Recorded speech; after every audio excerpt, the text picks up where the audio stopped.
Anupama serial के ऐसे ही daily update सबसे पहले देखने के लिए हमारे चैनल टेली एक्सप्लेन को सब्सक्राइब करें। आज के एपिसोड की शुरुआत में राघव अपना माउथ ऑर्गन बजाने की कोशिश कर रहा होता है, लेकिन उसे लगता है कि वो ठीक से काम नहीं कर रहा। तभी अनुपमा उसे एक नया माउथ ऑर्गन गिफ्ट करती है। राघव हैरान होता है और कहता है कि उसे गिफ्ट लेने की आदत ही नहीं है। अनुपमा कहती है कि मैं खुद एक आर्टिस्ट हूँ और संगीत की अहमियत को अच्छी तरह समझती हूँ। वो मुस्कुराते हुए राघव को माउथ ऑर्गन चेक करने के लिए कहती है। अनुपमा बताती है कि दरअसल यह माउथ ऑर्गन उसने खुद के लिए खरीदा था, लेकिन अब उसे लगता है कि यह राघव के पास होना चाहिए। वो राघव से कहती है कि उसे माउथ ऑर्गन बजाना सिखाए। राघव कहता है कि मैं सिखा दूंगा, लेकिन मेरी एक शर्त है कि आप मुझे डांस करना सिखाएं।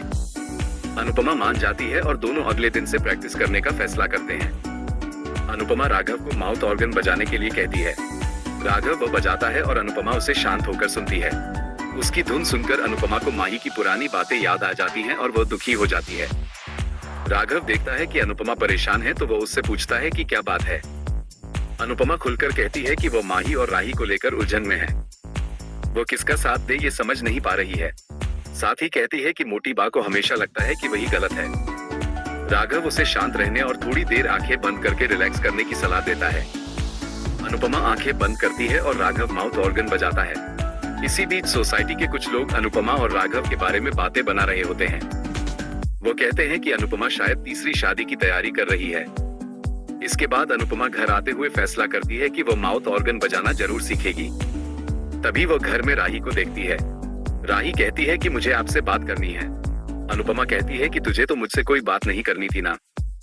राही कहती है कि अभी जरूरी बात करनी है। अनुपमा कहती है कि जल्दी कहो, वो थकी हुई है। तो राही उसे घूरते हुए कहती है कि किसी भी बेटी को यह नहीं पसंद कि उसकी माँ पराये आदमी के साथ रहे, और मुझे भी यह बिल्कुल पसंद नहीं है। ये सुनकर अनुपमा हैरान रह जाती है। दूसरी तरफ राघव अपने मन में सोचता है कि जिंदगी ने उसे हमेशा दर्द ही दिया है, लेकिन अनुपमा की दोस्ती उसके लिए एक तोहफा है। वो भगवान से प्रार्थना करता है कि यह रिश्ता हमेशा यूं ही बना रहे। इधर अनुपमा को राही की बातें बहुत चुभती हैं, लेकिन वो मजबूती से जवाब देती है कि जैसे पहले वो यशदीप की दोस्त थी, वैसे ही अब राघव की भी दोस्त है और इसमें कोई गलत बात नहीं है। समाज क्या कहेगा, इससे उसे कोई फर्क नहीं पड़ता। उसे अपनी दोस्ती पर गर्व है। लीला भी कहती है कि लोग बातें बना रहे हैं, लेकिन अनुपमा साफ कहती है कि लोग चाहे जो भी कहें, अगर उसका दिल साफ है तो उसे किसी से डरने की जरूरत नहीं है। राही कहती है कि अनुपमा अकेली है, इसलिए उसे सहारे की जरूरत है, लेकिन अनुपमा जवाब देती है कि वह अकेली हो सकती है, लेकिन कमजोर नहीं है। लीला फिर कहती है कि समाज ये सब नहीं समझेगा, लेकिन अनुपमा अपनी बात पर अडिग रहती है। वो बताती है कि राघव उसकी बात बिना किसी जजमेंट के सुनता है और यही बात उसे सुकून देती है। राही, लीला, तोशु और बाकी सभी अनुपमा को दोष देते हैं।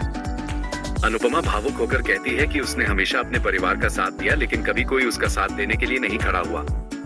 राही कहती है कि आप दुश्मन नहीं हैं, लेकिन आप मेरी बात नहीं समझ रही हैं। अनुपमा साफ कहती है कि उसके दिल में आज भी अनुज के लिए प्यार है और हमेशा रहेगा। अनुज की जगह कोई नहीं ले सकता और ना ही वो किसी को लेने देगी, लेकिन वो राघव से अपनी दोस्ती खत्म नहीं करेगी। लीला अनुपमा से पूछती है कि अगर राघव को अनुपमा से प्यार हो गया तो क्या करेगी। अनुपमा हैरान हो जाती है और कहती है कि जो बात मैंने दूर दूर तक नहीं सोची थी, आज आपने मेरे दिमाग में वो बात भी डाल दी। अनुपमा गंभीरता से कहती है कि अगर उसे राघव में कुछ भी गलत लगेगा तो वो खुद ही रिश्ता खत्म कर देगी, लेकिन जब तक सब ठीक है वो अपनी दोस्ती नहीं तोड़ेगी। अनुपमा सबको बताती है कि राघव के साथ होने पर उसे एक शांति महसूस होती है, जो उसे शाह हाउस में किसी से नहीं मिलती। राही फिर भी राघव पर भरोसा नहीं कर पाती, लेकिन अनुपमा उससे कहती है कि अगर तुम्हें राघव पर भरोसा नहीं है तो कम से कम मुझ पर तो भरोसा रखो।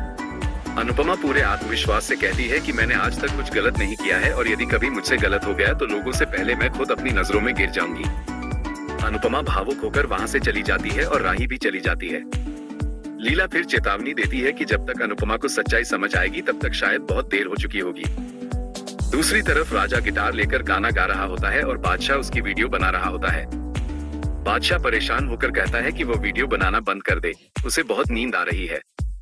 राजा बादशाह से कहता है कि वो उसका वीडियो रिकॉर्ड करे ताकि वो ईशानी को इम्प्रेस कर सके।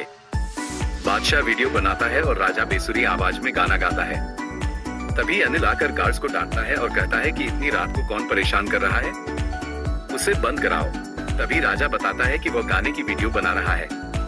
अनिल हाथ जोड़कर राजा से कहता है कि तुम भी बाकी दुनिया के जैसे वीडियो बनाना शुरू मत करो और हमारी नींद खराब मत करो। बादशाह भी अनिल से सहमत होता है और चला जाता है। राजा अकेले वीडियो बनाने का फैसला करता है। दूसरी तरफ राही देखती है कि प्रेम ने उसके लिए पेस्ट्री बनाई है। प्रेम राही के करीब आता है और उसे पेस्ट्री खिलाता है। राही उससे बात करने की कोशिश करती है, लेकिन प्रेम कहता है कि अगर हम बात करेंगे तो झगड़ा करेंगे, इसलिए आज के लिए हमारे झगड़े को होल्ड पर रखते हैं। राही बात मान जाती है। प्रेम और राही कुछ रोमांटिक पल साथ बिताते हैं। दूसरी तरफ अनुपमा माउथ ऑर्गन बजाने की कोशिश करती है, लेकिन वो अच्छे से नहीं बजा पाती। वो कोशिश कर रही होती है, तभी कोई दरवाजा खटखटाता है। अनुपमा हैरान हो जाती है और पूछती है कि कौन है। तभी दरवाजा खोलने के लिए प्रार्थना की आवाज आती है। प्रार्थना की आवाज सुनकर अनुपमा चौंक जाती है। अनुपमा दरवाजा खोलती है तो देखती है कि प्रार्थना रो रही होती है और डरते हुए अनुपमा के गले लग जाती है। अनुपमा हैरान हो जाती है और वो सभी परिवार वालों को बुलाती है। सभी प्रार्थना को देखकर हैरान हो जाते हैं। अंश प्रार्थना से पूछता है कि वह इतनी रात को इस हालत में कैसे आए है। प्रार्थना काफी डरी हुई होती है तो अनुपमा उसे संभालती है और उसे अंदर आने के लिए कहती है, लेकिन तभी लीला उसे रोक देती है और कहती है कि कोठारी परिवार पहले से ही हमसे नाराज है और अब वे प्रार्थना की हालत का जिम्मेदार भी हमें ही ठहराएंगे। पाखी और तोशु भी लीला की बात से सहमत होते हैं, लेकिन अनुपमा उनकी कोई बात नहीं सुनती है और प्रार्थना को अंदर लाकर बैठाती है। वो उसे पानी पिलाती है और उसे शांत करने की कोशिश करती है। लीला कहती है कि अनुपमा की यह मदद करने की आदत हमें किसी बड़ी मुसीबत में डालेगी। सभी हैरान होते हैं और इसी के साथ एपिसोड खत्म हो जाता है। अगले एपिसोड में देखने को मिलेगा कि गौतम कहता है कि पता नहीं मेरे प्यार में क्या कमी रह गई कि प्रार्थना मुझे छोड़कर चली गई। पराग गौतम से पूछता है कि क्या आप दोनों के बीच कोई झगड़ा हुआ था। गौतम कहता है कि मैं बाप बनना चाहता हूँ, तो क्या ये गलत है। तभी अनुपमा प्रार्थना के साथ आती है और कहती है कि इतना बड़ा झूठ मैंने जिंदगी में नहीं सुना। सभी अनुपमा और प्रार्थना को देखकर चौंक जाते हैं। गौतम प्रार्थना को मनाने का नाटक करता है। तभी प्रार्थना उसे धक्का देती है और कहती है कि मुझसे दूर रहो, मुझे तुमसे मुक्ति चाहिए, मुझे तलाक चाहिए। अनुपमा कहती है कि माँ बनने से पहले औरत पत्नी बनना चाहती है।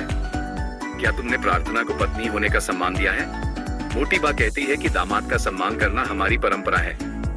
अनुपमा गुस्से में कहती है कि बात परंपरा की नहीं प्रार्थना की हो रही है। सभी हैरान होते हैं। आज का एपिसोड आपको कैसा लगा हमें कमेंट करके जरूर बताएं।